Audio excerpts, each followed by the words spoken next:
The one thing you need to do agrivoltaics well is you need the time and the design space to be able to make sure that you treat the land well during construction, that you do good designs that have thoughtful accommodations. They don't necessarily need to be more expensive, but they need to be thoughtful and well designed.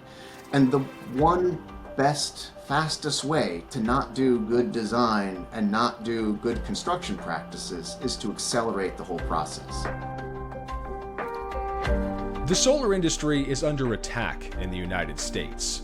Each day seems to usher in a new federal policy that disincentivizes development, everything from shortening availability for tax incentives, to halting construction on government lands, to trying to claw back funding for low to moderate income residential and community solar projects.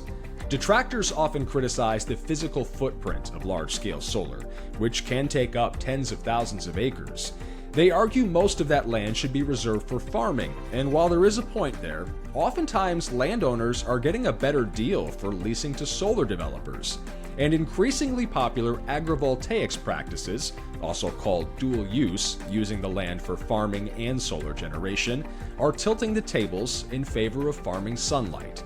On this episode of the podcast, I connect with three of the foremost agrivoltaics experts in the United States to discuss their growing industry, what works, what doesn't, policy and pilots, and most importantly, how to build strong relationships down on the farm. I'm Paul Gerke, and you're listening to Factor This.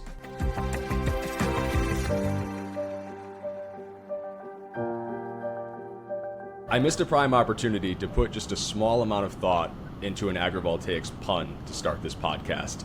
Something about sheepless nights, or there's just so many low-hanging fruit. That's another one.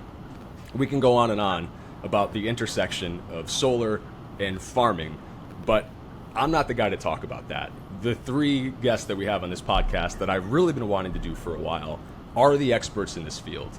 Ethan Winter, Jesse Robertson-Dubois, and Ed Baptista joining us on the show. I want to get introductions out of the way first. For our listeners that aren't very familiar with the agrivoltaic space, they may not know your names, but those that are do. And I think you'll understand why in just a second. Ed, let's start with you. Tell me a little bit about yourself and what you're working on. Thanks, Paul, and thanks for having us here. So Ed Baptista here. I am Vice President of Development in Agrivoltaics for Doral Renewables.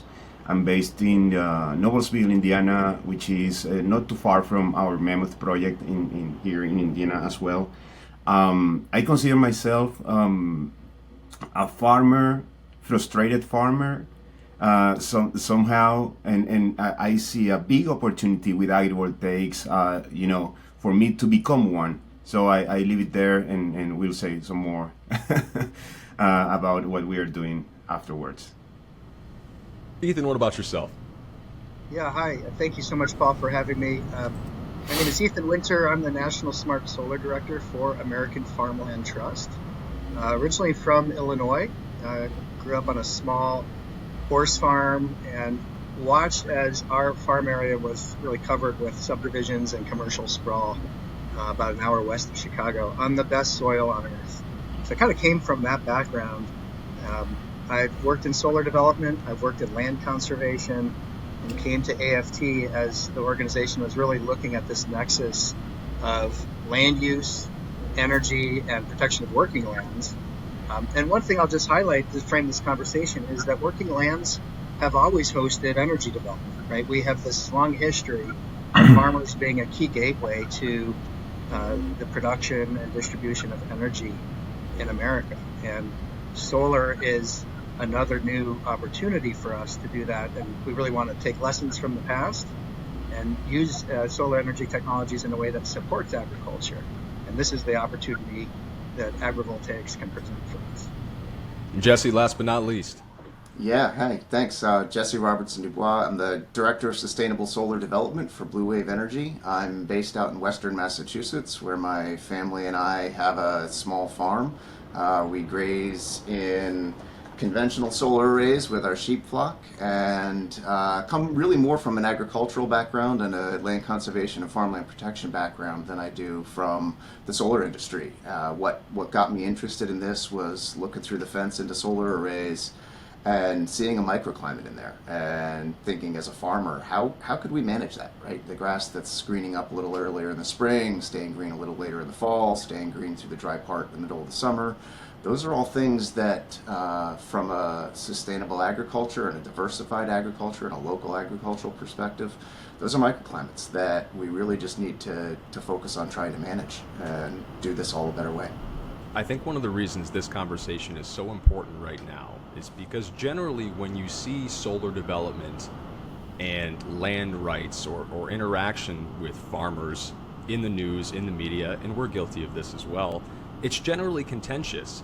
It's generally not in my backyard. It's what about the right-of-ways? It's, well, we're eating up good farmland and we're losing quality production of crops. I feel like this side of the conversation is the side that doesn't get as much of the sun. Again, no pun intended. But it's growing, and it's growing fast, and there seems to be really good reasons for it. Ed, when I think about agrivoltaics as an alternative to trying to trim around solar panels with weed whackers, it just makes too much sense. In your experience out at Mammoth, how much sense is it making for you right now? And how are you planning to grow that operation moving forward? Total sense. It's making a lot of sense for us to continue working in agrivoltaics. We've been looking at this as a good opportunity to do vegetation management, which is highly required for any solar plant. That's part of the O&M cost moving forward. And what I see is similar to what Jesse said.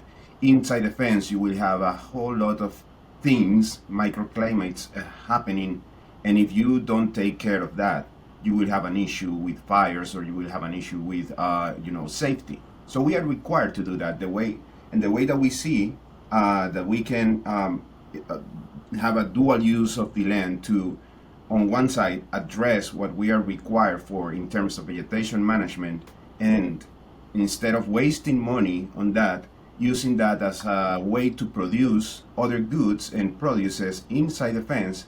That's what we see as a nice and great opportunity to do that vegetation management. And it all comes also with this relationship with the community, with the farmers. When you explain to them the way that you want to do that vegetation management, or let's call it agrivoltaics or dual use of the land, that changes their opinion on solar immediately, because that they see the opportunity on working together with us inside the fence and outside the fence with this strategy. So we open up the doors to them, and we also learn from them. We ask them a lot of questions. Hey, what do you think we can produce here? What would you do if we allow you to use, 100 acres inside the fence? And that immediately, let them be involved with our whole development since the beginning. So that's a fundamental part of our development process. So when we start asking to the locals who will be interested in joining us, not only to lease us their land for solar, but also to participate as farmers with us in the solar project once it is built. So that's a game changer for the community, and that opens up the door totally for them to be engaged with our project. So they see the opportunity, they immediately start thinking, okay, my grandkids could be part of this, and that's happening right now in our project. So we have generations working with us, and they are getting ready for the next phases of what we call the future solar energy farmers, or farmers of the future. Speaking of farmers, Jesse, I see you nodding an awful lot in the video version of this podcast. Ethan, too. Do you guys want to weigh in on this? I mean, yeah, it's what's surprising to me sometimes when I think about this stuff is that it took the industry, right, and all of us so long to figure this out, right? And it's like the hardest thing was just deciding to open the gates the first time and let somebody else in. But once you do that, and then once you do that, sort of metaphorically in the development process, talking to the farmers about what equipment are you using, what livestock are you running, what crops are you growing, what could work, you get this whole different lens on things, and you really have the ability for farmers to start to innovate and help developers and solar asset owners figure out the next things to do. There's a lot of focus on the research, but sort of what could you do with agrivoltaics? And what I keep saying internally at Blue Wave and to the landowners and the farmers we work with is, we don't even know yet, because we don't have the partners inside the gates yet who are going to find out. And if we sort of push it off to the academic researchers, we are going to wait too long for the really innovative stuff that somebody is just going to figure out on the ground, because they're a farmer and they've been managing land and managing crops and managing livestock for a long time. And there's this great opportunity to have some really innovative stuff happen in agriculture with this that is for me some of the most exciting stuff. Ethan, go ahead. Yeah, Jesse nails it. I mean, there's this convergence of academic research and crop trials that are happening at land-grant universities around the country, as well as very practical on-the-ground adaptations that will happen when farmers have the space, have the permission, and have the freedom to grow, in and around the solar panels. And not every farmer wants to do this, so this creates opportunities for, as Ed said, the next generation agrivoltaics farmer who is trained and prepared to work in and around solar, and really creates kind of a new pathway.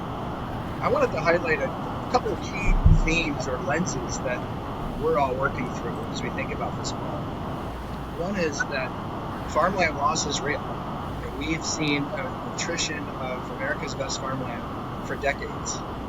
And so some of the fault lines that you see in planning and zoning contentious meetings are a function of, this continued loss of agricultural land. We're going to need to grow more food for a growing population around the world. We're going to need to grow 50% more food by 2050 to feed the world.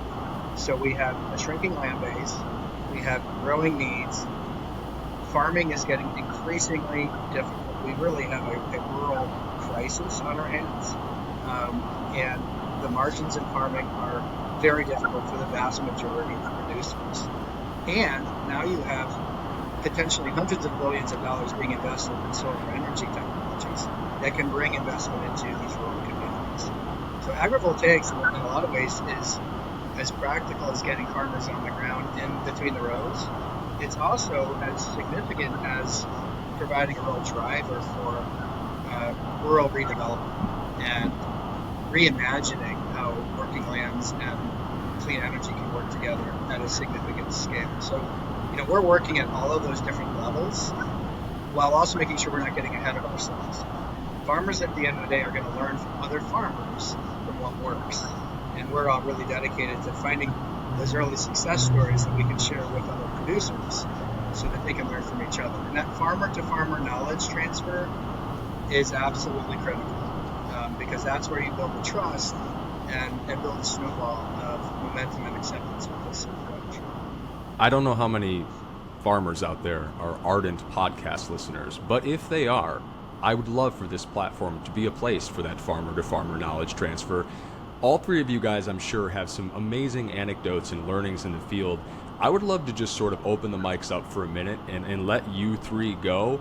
Does anyone have a good story to share, especially about a learning in this space that we're still figuring out, as you said, Jesse? A sort of aha, light bulb moment for any of you? Yeah, sort of on the innovation piece, we've seen over the past years this huge explosion in solar grazing with sheep, right? My family farm is a member of the American Solar Grazing Association. We've seen, at this point we have well over 100,000 acres being managed with sheep. The real nexus of that was sheep farmers going, you're paying what to landscapers? We can do it so much cheaper. Nobody on the solar industry was going to think of that, right? They were doing the sort of standard practice. When it came to cattle grazing in arrays, and Blue Wave has innovated with some really early cattle design systems, there is this like, how are you going to keep the cattle from wrecking everything? And the solar industry response was like, well, a lot of galvanized steel, right? It's like, and the farmer response is, no, polywire, right? We use electric fencing for everything as farmers out in the field. It's fast, it's cheap, it's easy. There's a better, quicker, faster, cheaper way to do this. And it's that kind of, there's just these aha moments when you bring that other set of eyes in. They can like, no, this isn't pounds and pounds of steel. This is ounces of polywire and a little bit of innovation. It's just really simple. For those who don't know, polywire is a polyester and wire string that carries a very small electrical intermittent charge. Keeps the cattle from touching stuff you don't Now want. they don't have to go to the Wikipedia page, Jeff. Yeah, exactly. I appreciate that. Ethan, you were just jumping in. Yeah, I was going to share a story when I was working as a community solar developer. And this is kind of a story of missed opportunities. I was in the barn, old dairy farm that was really struggling on the margins in northern New York. And they were trying to figure out how to do a pretty conventional solar project because the solar grazing and the opportunities there was not as well developed at that time. And the project was denied. And these farmers were just looking for a way to get some additional diversified revenue so that they could, have something to lean on. And they'd been farming for 45 years and basically had nothing financially to show for it. And I did everything I could to get that project in front of the town. They said it was denied because they wanted to see agrivoltaics. They wanted to see something that was more of an agricultural kind of co-benefit because it was on prime farmland. And so that kind of knee-jerk reaction was, we want to see this land stay in production. These farmers would have been able to do that if they had more guidance, more tools, more experience. And so that's really the charge for us, is to show that this is real, that there are pathways, and beyond sheep, we may be able to do a lot of other things. Jesse's been working with cattle. We may be able to really integrate hay production, as Ohio State is researching, and specialty crops is another area that is of real interest. So yeah, we're excited because if we don't do this right, farmers are going to miss that opportunity to integrate solar into a farm viability model for their future. You talk about alternative crops. I saw someone had posted a video recently. I think it was Durrell about avocado-voltaics. Ed, you guys are growing some fun stuff out at Mammoth. Whatever happened to the Mammoth popcorn? You guys still got that around? Yeah, we still have some, but let me be clear, the avocados are happening in Israel, with our company in Israel. It's not happening here, so... Not yet. we got to get the avocado tech over. I think the young folks would appreciate that. Maybe we'll need to move our projects to California or that area, but we have a really good stuff happening here. So, and more like an aha moment for me was like a realizing moment when I was asked initially, like 4 years ago, to start thinking about this dual use of the land just for PR purposes. That's why we started. For me, it was okay. We can do a lot of things inside the fence, but I realized that size matters, and our projects are really, really big. And if you think about the amount of sheep we will need to graze our Mammoth North 400 megawatt project, that's going to be like what, 6,000 or more sheep. So that's a lot of livestock you need to manage. So that opened up our minds to think about different alternatives. And we want to diversify what we do inside the fence. Like Ethan said, we are thinking on planting some specialty crops. We can do alfalfa for hay production that we can use to feed the livestock outside the fence during winter. We are thinking about having mint, which mint does pretty well in that area, and there is a market for it.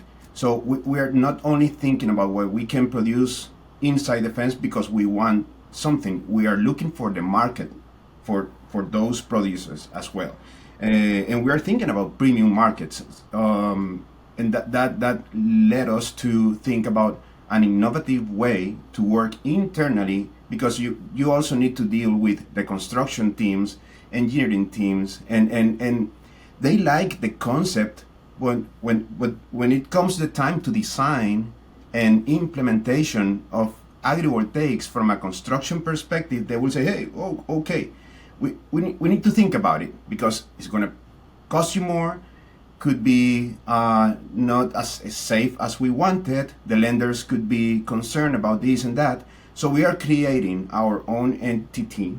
Let's call it a new branch inside Doral that will allow us to deal with agrivoltaics and think more creatively with more decision power and flexibility, so we can engage universities for research. We can engage small groups of farmers, and we are working with AFT on that. We plan to do that, so we can allow small spaces inside the fence to communities or small farmers that does not have land, so they can come in and do small portions of farming inside the fence.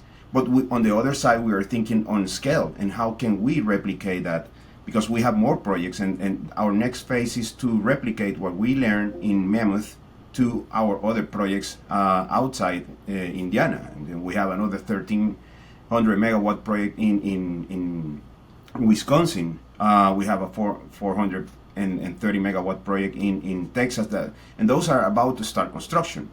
So scale is important for us, and that's why we are doing this entity, not only to think about producing some food inside the fence, but also managing in a large scale our operation.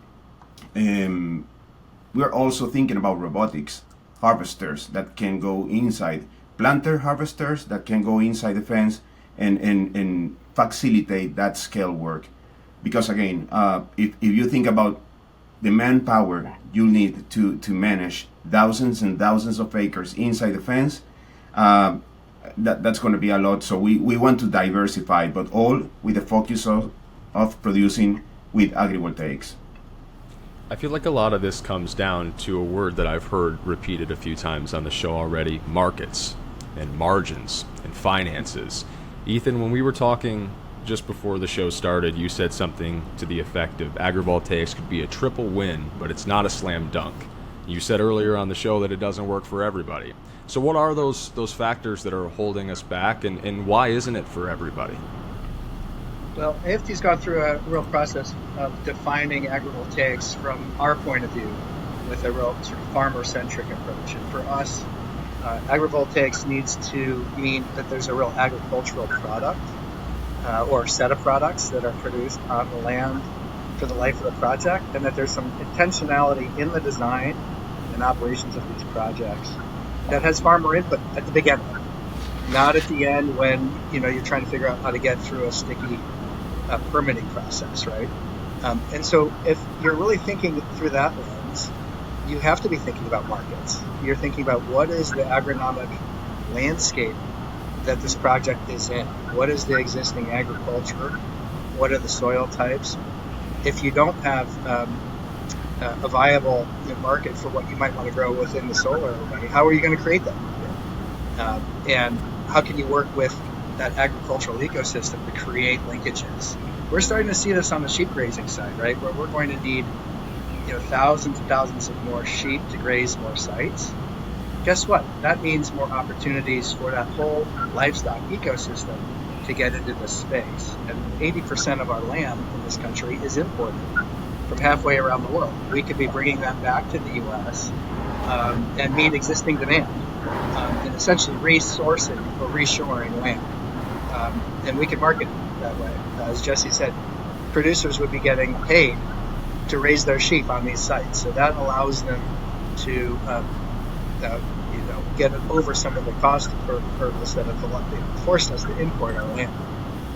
So we really need to make sure that as this scales, we're contextualize that agrivoltaics within a regional context or a local context. And that's where developers and farm organizations and cooperative extension programs will be working together to make sure that there's a reality check here in terms of what you're producing. One example that I love is a relatively small project in western Massachusetts, a vegetable producer who's growing an array of vegetables for the University of Massachusetts. And he now has an agrivoltaics array that's allowing him to produce broccoli and other crops for his customers. And he now has solar, and he's got that annual income from the solar lease. And it's a great example of an existing producer working within an existing agricultural market, and now he's resilient. If he has a bad year with the crops, he still has the solar income to keep him going. And this has worked so well that he's interested in doing several more of these projects. So that's a good example of making sure that this is grounded very much in the kind of agricultural, landscape that you're operating in, and that market linkage is key. Jesse, I'm curious to hear from you about partnerships and working together and learning from each other. It's another keystone of this conversation so far, and we know from just a moment ago in their conversation that Ed and Darrell have joined forces with Ethan and the folks at AFT to sort of accelerate their efforts. What were some of the impactful partnerships that you've been a part of so far, and some of the shared learnings that you've picked up along the way? Yeah, absolutely. I mean, yeah, AFT is a great partner. We're also sponsors, and the learnings that have been gathered around the country. Really, the AgriSolar Clearinghouse originally, the Solar Farm Summit now, like the places where the agrivoltaics community is starting to get together and really share information have been great. But I think it really comes back to the partnerships with the farmers and the landowners that are the real drivers of what you can do. Working in the distributed generation space, Blue Wave is working at a very different scale than what Doral is working at. Ed sort of talked about scale as being critically important. Equally so at the distributed generation scale, or even more so, because you really have to understand the scale of the projects, the landowners, the farmers' needs. The landowners and the farmers may not be the same. They usually, quite often, have different sets of needs. Yeah, there's no copy and paste to this. There's it's one size fit all solution ever. Exactly. And I mean, we were talking earlier about sort of the aha moments, right? One of the things that is really interesting at the distributed generation scale is that you often have a mismatch between what you're able to interconnect and what your land base is with a willing landowner, right? The first thing you need out of any of these projects is a viable interconnection and a willing landowner. And one of the aha moments is everybody says, well, why can't you just, use the worst land, put it in a corner of the field and take it out? And we had a site where we were running the numbers on a 100-acre field that we could only connect 5 megawatts on. And the counterintuitive answer was we could keep a lot more land in agricultural production working with the landowners, pretty large equipment, right? But spreading the rows out than we could if we just put a conventional array in the corner of the field. They were going to lose 20 acres out of a 100-acre field for that 5 megawatt interconnection, versus by spreading it out and just losing the area that they couldn't farm in line with the rows, they would only lose like 8 acres. So there's this real you can sort of start to assume, big equipment isn't going to work. Well, big equipment might work if you are designing the solar array in a way that understands the landowner's needs, understands the farmer's needs. It might actually be a better outcome than your conventional situation. And so some of those scale things, and challenges around markets come down to developing a partnership with those landowners and with those farmers where you can sort of trust each other enough to have a conversation that, let's lay it all out on the table. What could work here that we haven't thought of?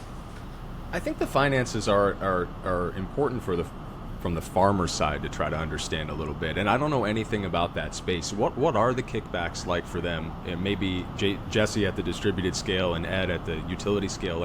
What sort of positives are we looking at other than the ones that you mentioned, keeping more farmland in production, et cetera? I mean, those are great things, don't get me wrong, but greenbacks make the world go round.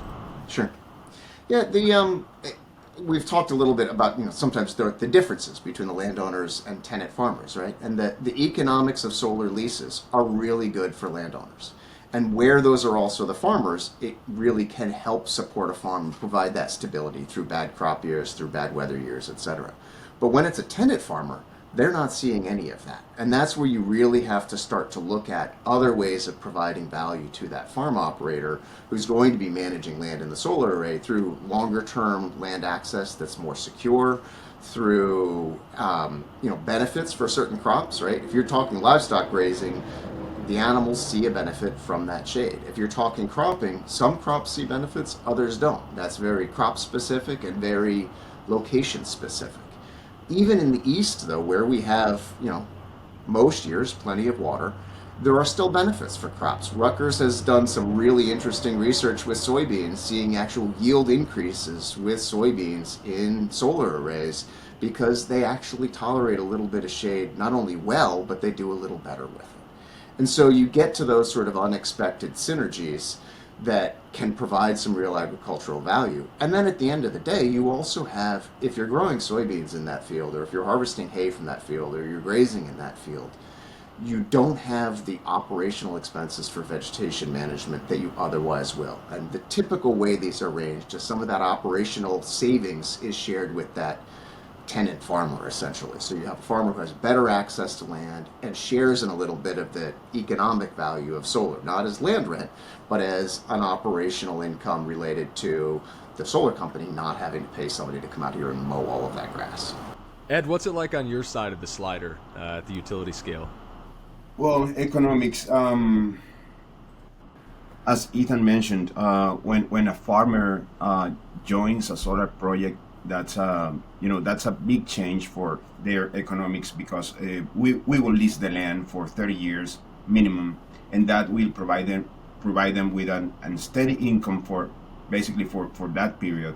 So they can decide not to farm anymore, and actually, I will say 80% of our farmers see that as a retirement opportunity, and they take that. The other 20%, they have that farming heart. They want to continue. They want to do more, and those are the ones that we work with closely to have them doing some agrivoltaic activity inside the fence with us. Now, these other farmers, these 20%, they will be basically double dipping with our opportunity, because they will get what we call the solar dollars on one end, and on the other end they are given an opportunity to also earn more money because of the vegetation management strategy with agrivoltaics we are providing to them.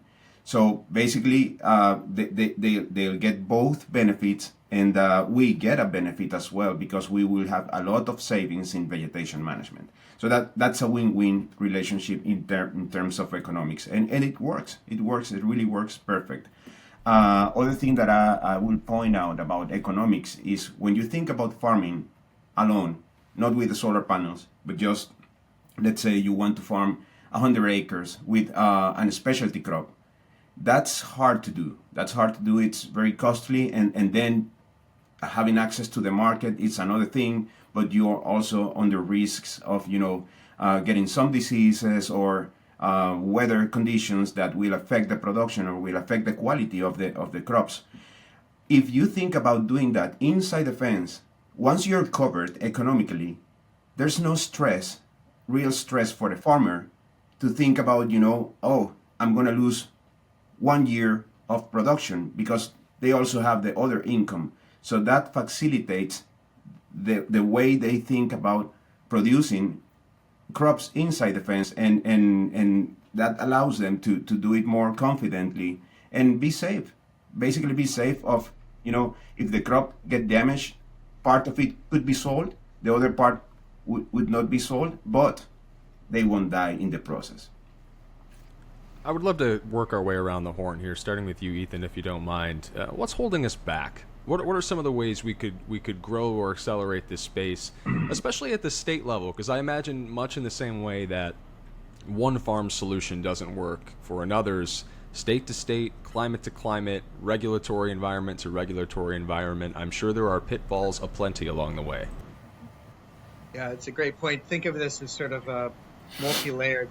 Federal policy plays a key role, of course, in terms of setting standards, creating incentives for financing projects. And we have a lot of uncertainty right now in terms of what the solar energy industry is going to be looking at in terms of the off-ramp from the Inflation Reduction Act. That is a real thing, and that could really affect the trajectory of innovation in this space if we're not able to finance projects. The good news is, at the state level, there's a lot of innovation happening, and that's often been true. the state farmland protection programs, state energy policies are often cooked at the state level. And we're seeing some real innovation in states like New Jersey, New York, Illinois. California is getting interested in agrivoltaics. What's holding us back, I think, is probably just the coalescence of these state efforts adding up to a more coherent movement, if you will. But that's starting to happen. And I just wanted to highlight a couple of indicators of that. One is this national conference, the third annual Solar Farm Summit, which will be in Chicago, and we'll all be there. This is a convening of all of the different stakeholders who are working in this space. And it's growing. And it's going to be, I think, a really important milestone event this year as we're thinking about how do we overcome these barriers, whether they're policy, regulatory barriers, or farmer acceptance, or solar industry acceptance, and really move this to the next level. I think we're really excited to see continued research with some of the universities, as I mentioned. Iowa State, for example, is doing diversified crop trials. Iowa is a giant food desert, right? If you think about the opportunity, as Ed said, to essentially restore, specialty crop production close to your markets. Iowa could be doing this. It's just that everything they've been growing is for a global commodity market. They could be growing much more of the food that they actually eat in Iowa within these systems. That's some of the research that's happening. And I'm really excited to see continued interest with the National Energy Labs. AFT is going to be announcing soon a new partnership with the National Renewable Energy Lab, where we're providing technical assistance to communities that are interested in agrivoltaics. As we build more examples, we will overcome these barriers of does this work, at what scale, and how do we overcome that? So yeah, we're really excited about the future, but we're also, I would say, concerned about the underlying market for solar. If you can't finance solar, it's going to be really hard for us to do agrivoltaics. So I think all three of us are very interested in making sure that solar is part of a farmer first, energy dominance, all of the approach to energy, so that we're not missing that opportunity. This is a big thing in Europe and in Asia and around the world. So we're also drawing a lot of inspiration from other countries that are trying to figure out how to produce more energy, how to produce more food, and how to save the land that's producing both. I'm glad you brought up the tax incentive stuff, Ethan, because that was my very next question. So why don't we just roll that snowball into one? Jesse, I know Ethan's answer was pretty extensive in terms of what's holding us back and ways we can grow agrivoltaics. But one, anything you'd like to add to that? And two, anything from your perspective as a rallying cry to protect solar, especially those tax credits that have a much shortened off-ramp when compared to other technologies in the Senate draft version of the budget bill that's kicking around? Yeah, I mean, look, at the end of the day, the solar industry, I think, recognizes at this point that we need to keep innovating and involving more agrivoltaics. The conventional solar is seeing operational savings from sheep grazing, right? But the one thing you need to do agrivoltaics well is you need the time and the design space to be able to make sure that you treat the land well during construction, that you do good designs that have thoughtful accommodations. They don't necessarily need to be more expensive, but they need to be thoughtful and well designed. And the one best, fastest way to not do good design and not do good construction practices is to accelerate the whole process. So, in terms of the opportunity to try to do a better off-ramp or an extended incentive for solar energy, it's recognizing that the projects that are going to be hurt the most by these cutbacks are the ones that are trying to do the best work by putting more time into design, by putting more time into their construction timelines, by being willing to spend a little more money burying the cabling rather than using an above-ground cabling system. These are all the things that don't necessarily cost more, but do take time and effort that is going to be cut out of the system if we have these rollbacks. And that's the thing that gives me the most fear. We're just starting to make some real progress with agrivoltaics, and this is going to make agrivoltaics much, much harder to do well. Ed, your thoughts? I think I'm wearing my developer hat now, and I would say solar. It's been one of the cheapest ways to produce energy during the last years, and it is still now uh, that that is still a fact right now. So we would like to optimize our solar energy production just to accomplish that goal of getting the cheapest price of energy that on in the other side it's producing a very bankable solution when we go to the lenders and we get the finance for that project. So when you do that, you will have an economically efficient project that you can rely on, and then you will sell the energy in the long term, and that will work alone. On the other side, when we think about agrivoltaics, we think about innovating to adapt to that design. And I'm with you, Jesse, on that of putting the cables on the ground, and that's a process. That's a process we are working in. But you need to understand that a solar project needs to be efficient on its own, and then we think about new ways to incorporate agrivoltaic into that. So if we do that, that's the way we see it. If we do that, we can rely that the solar project will be efficiently enough to be profitable and to be economically efficient, and then we can think about having agrivoltaics. If we don't have the solar project, how can we think about agrivoltaics? So that's the way we see it. And I have another comment about some potential opportunities that we can see of on solar energy projects, and I think I mentioned this even in the past before, but solar energy projects could be seen as one of the best ways to preserve farmland for the future for free. We have these programs with the USDA. They pay the farmers to keep the land idle under a CRP program, which is a conservation program for the land. And that's money that the state needs to put into preserving land for the future. How about using solar as a nice way to pay the farmers to keep the land idle, or with a nice activity with agrivoltaics that is going to improve the soil, is going to have better soils in the future, better water management, less water usage. There are a lot of benefits, and with solar you can accomplish that purpose of preserving that land for 30, 60 years without taking money from the government to do that. The developers will pay for that, basically by renting the land and using it for agrivoltaics. So that's one of the things that we see as an opportunity. Potentially in the future we will together bring this idea to the USDA, but it's a very, very good opportunity we can explore.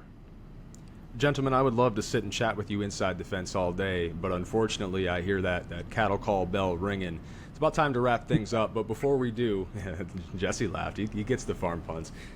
Ethan, I'd love to start with you. Just some final thoughts, maybe 30 seconds or so. Something we missed or something you'd really like to harp on for those listening that really want to sink their teeth into this space. Yeah, thank you, Paul, for this opportunity just to connect us and share this. I will just highlight that farmers are really interested in this. We've done farmer surveys in several states across the country. And what we hear is that farmers are interested in solar if it's not taking land out of production.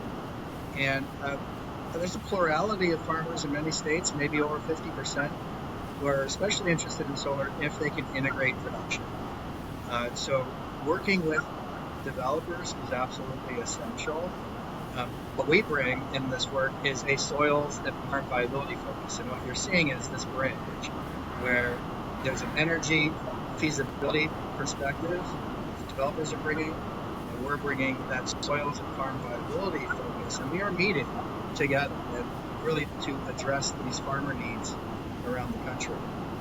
We're excited to see the innovation continue, and the policy framework is going to be essential. So we're really working together to try to make sure that we're highlighting that with the current administration and state leadership around the country. Last thing I'll say, Hope to see you all in Chicago. Jesse, any parting words of wisdom? Yeah, just get out there, open the gates, show people the pictures from inside. You know that this is such an innovative and exciting space to be working in, and we just need to do more to reach people who aren't inside the industry. Right, the loss of federal incentives or the scaling back of federal incentives is a real challenge, but it's going to be community interest in renewable energy and state interest in renewable energy that's going to keep moving the solar industry forward.